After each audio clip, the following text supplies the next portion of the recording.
Microsoft ಸಂಸ್ಥಾಪಕ ಮತ್ತು ಜಾಗತಿಕ ಹೂಡಿಕೆದಾರ ಬಿಲ್ ಗೇಟ್ಸ್ ಏನಾದ್ರೂ ಒಂದು ಆವಿಷ್ಕಾರ ಮಾಡ್ತಾನೆ ಇರ್ತಾರೆ. ಆದ್ರೆ ಅವು ಮನುಷ್ಯನಿಗೆ ಒಳ್ಳೆಯದೋ ಕೆಟ್ಟದೋ ಅನ್ನೋದು ಮಾತ್ರ ನಮಗೆ ಸ್ವಲ್ಪ ಲೇಟ್ ಆಗಿ ಗೊತ್ತಾಗುತ್ತೆ. ಕೊರೋನಾ ವೈರಸ್ಗೆ ಕಂಡುಹಿಡಿದ ಲಸಿಕೆಯನ್ನೇ ನೋಡಿ, ಇವತ್ತಿಗೂ ಅದು ಒಳ್ಳೆಯದಾ ಕೆಟ್ಟದಾ ಅನ್ನೋದು ರಹಸ್ಯವಾಗಿ ಉಳಿದಿದೆ. ಈಗ ಅಂತಹದ್ದೇ ಮತ್ತೊಂದು ಹೊಸ ಆವಿಷ್ಕಾರಕ್ಕೆ ಕೈ ಹಾಕಿದ್ದಾರೆ. ಅದುವೇ ಕೃತಕ ಬೆಣ್ಣೆ. ಹೈಡ್ರೋಜನ್ ಕಾರ್ಬನ್ ನಿಂದ ತಯಾರಾಗುತ್ತೆ ಬೆಣ್ಣೆ.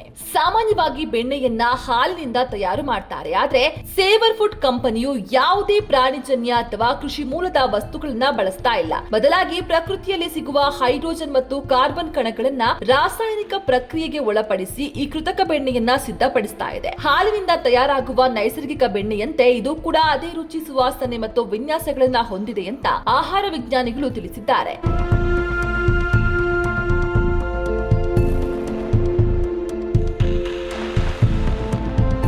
ಈ ಕೃತಕ ಬೆಣ್ಣೆಯು ತಂತ್ರಜ್ಞಾನದ ದೃಷ್ಟಿಯಿಂದ ದೊಡ್ಡ ಸಾಧನೆಯಾಗಿದ್ರು ಈ ಬೆಣ್ಣೆಯಲ್ಲಿ ನೈಸರ್ಗಿಕವಾಗಿ ಸಿಗುವ ವಿಟಮಿನ್ ಎ, ವಿಟಮಿನ್ ಡಿ ಪೋಷಕಾಂಶಗಳು ಇರೋದಿಲ್ಲ. ಅಲ್ಲದೆ ಪ್ರಯೋಗಾಲಯದಲ್ಲಿ ತಯಾರಾಗುವ ಉತ್ಪನ್ನಗಳನ್ನ ಗ್ರಾಹಕರು ನೇರವಾಗಿ ಖರೀದಿಸಲು ಹಿಂಜರಿಯಬಹುದು. ಈ ಬೆಣ್ಣೆಯನ್ನ ನೇರವಾಗಿ ಮಾರುಕಟ್ಟೆಗೆ ಬಿಡುವ ಬದಲು ಬೇಕರಿಗಳು, ದೊಡ್ಡ ರೆಸ್ಟೋರೆಂಟ್ಗಳು ಮತ್ತು ಚಾಕೊಲೇಟ್ ತಯಾರಿಕಾ ಸಂಸ್ಥೆಗಳಿಗೆ ಪೂರೈಸಲು ಯೋಜನೆ ಸಿದ್ಧವಾಗಿದೆ. ಇದರಿಂದಾಗಿ ಗ್ರಾಹಕರು ತಾವು ಸೇವಿಸುವ ಬೇಕರಿ ಉತ್ಪನ್ನಗಳಲ್ಲಿ ಯಾವ ರೀತಿಯ ಬೆಣ್ಣೆ ಬಳಕೆಯಾಗಿದೆ ಅನ್ನೋದನ್ನ ಪತ್ತೆ ಹಚ್ಚುವುದು ಕಷ್ಟವಾಗುತ್ತದೆ. ಜೊತೆಗೆ ಇದು ಆರೋಗ್ಯಕ್ಕೆ ಎಷ್ಟು ಪೂರಕವಾಗಿದೆ ಅನ್ನೋ ಪ್ರಶ್ನೆಗೆ ಇನ್ನೂ ಕೂಡ ಉತ್ತರವೇ ಸಿಕ್ಕಿಲ್ಲ.